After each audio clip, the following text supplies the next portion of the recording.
In today's video, I'm going to teach you how to get a Smartsheet API token.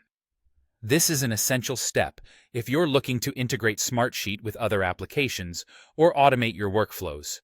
First things first, you'll need to log in to your Smartsheet account.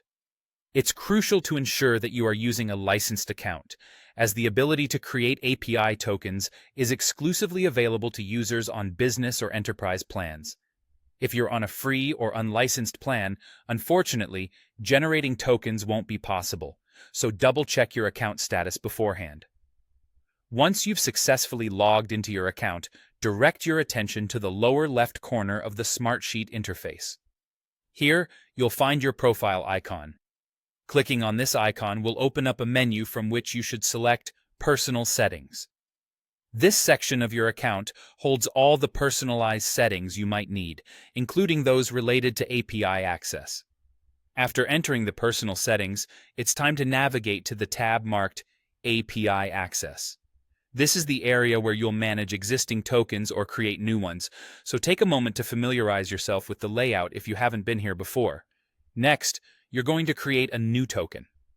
Look for the option labeled Generate New Access Token, or in some versions, it might appear as Generate New API Token. By selecting this, you'll initiate the process of creating a fresh token. You'll be prompted to assign a meaningful name to your token. This step is vital for keeping track of your tokens, especially if you plan to generate more in the future or follow a rotation schedule. With the name entered, go ahead and confirm to finalize the token generation.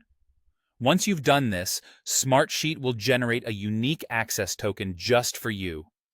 This is an important moment because the token effectively becomes your key to accessing the API.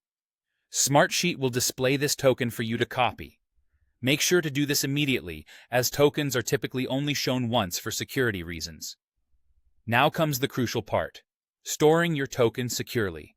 Think of it as a password because it provides full access to the Smartsheet API. To maintain security, avoid sharing this token or embedding it directly within your source code. Instead, use secure storage solutions, those designed to manage sensitive information safely. Always follow best practices to keep your token secure and prevent unauthorized access. With these steps, you should now have successfully obtained your Smartsheet API token. I hope this guide was clear and helpful. Feel free to check out more tips and tricks on using Smartsheet effectively. Thanks for watching, and happy coding.